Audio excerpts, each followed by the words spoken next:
Okay, so apparently saying New World is dead is the cool thing to do now. I wanted to take a deep dive into the future of New World and the developers' mindset going into making the game. They went over a lot in the devlog that they just released, and I wanted to talk about a few things that I thought were really important. Before we get into that, I wanted to talk a little bit about the expertise changes and how everybody was pretty upset about all the things going on, and the devs actually listened and implemented some changes that basically fixed everything that people were complaining about. And not all developers do that. It was actually pretty cool of them to come out and make those changes, admit that they made some mistakes, and they actually showed a lot of humility in the dev blog as well, pointing out some mistakes that they made, pointing out how they're going to try to fix it, and just pointing out that it's kind of a learning process for them as well. And that's just something that I think is really, really massive to show that they're really trying to improve the game and make the changes that the players want to see. They did point out something that I thought was a little bit obvious, but it does make a really good point, that this is the beginning lifespan of the game, and that right now they're testing it basically with it being a live game. Like, even though it is technically out and the full game, this is still the first time that they've had it go live, and they had such a massive increase in players and just really got to test everything under the heavy load of having everybody playing the game. They never had that in the past, even for like the beta tests and stuff like that. So that's why they're coming in and they're making big changes to kind of set the foundation for the game to grow on. Like, again, the gypsum system is another really good example of that, of them just setting the foundation of something that they're like, hey, this is something that's going to last throughout the game, and something that the entire game is just going to build off of. That everything that we add to the game is going to be based around this. So with games like this, and just how games are in the world now, they're constantly updating to keep things fresh, because everybody's minds are all over the place, right? They're just like, hey, this game came out, let's try this, let's try that, let's try this.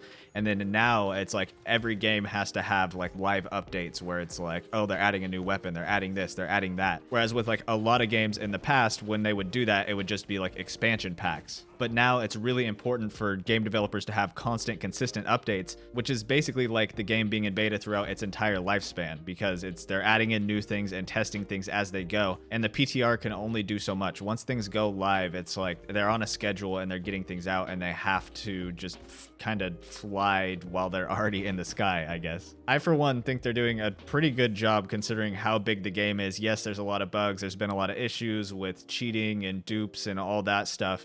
But outside of that, like, the game is running decently smooth, right? And it seems like with every update, they're making forward progress, which is really big, because some games will make an update and that'll break the game even worse. And it's just felt like a steady incline that the game is going up. And I think that's a really good view for the future. I think as long as they keep an open mind to what the players are saying and keep listening to feedback and reacting off that feedback, that the game will continue to grow. A lot of games have issues because the players show feedback and then the devs are like, no, we're smarter than you. This is the direction we're going because we know better. And I didn't get a sense of that from the developers.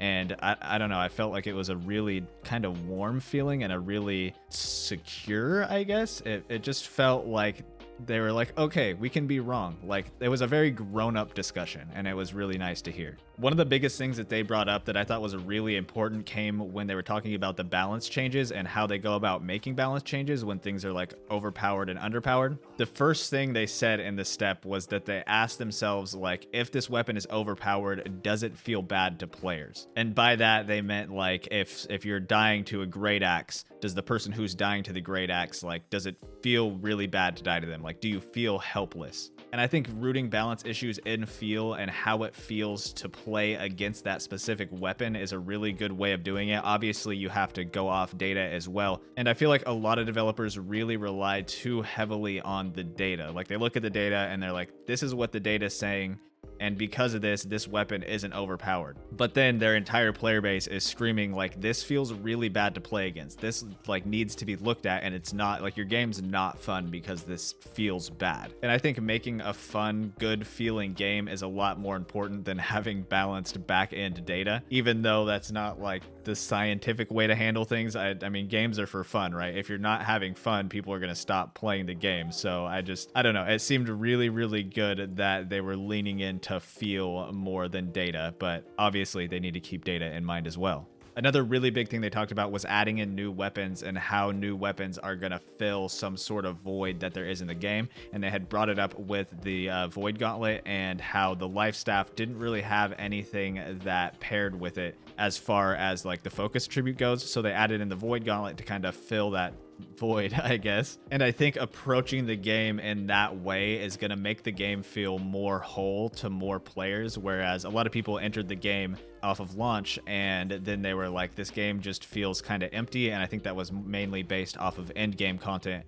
But I feel like having those things that fill in, like, hey, I want to play this way with this thing, and there's only one way to play this thing, but I want to play it this other way. Like, the more play styles that they offer, the more people that they're going to accommodate. And I think that leaning into that is going to bring a really good future for New World and add a lot of longevity to the game, because you're just able to change your play style when you want to. Obviously, with an MMO, it's a lot harder than other games because you have to grind up gear and all that other stuff. But the fact is that if you do want to switch up your play style, there needs to be plenty of opportunities of things that you're excited to jump to. Speaking of in-game content, they actually spoke of some things that they're adding in for in-game content, like mutations and a few of those other things that I think are going to be good. I'm not necessarily like a PvE person, so I was more excited about the new weapons. I actually made a video on the newest weapon that's coming to New World. If you want to check it out, it's right here. I hope you guys enjoyed the video. Let me know what you guys think about the future of New World, and catch you guys next time.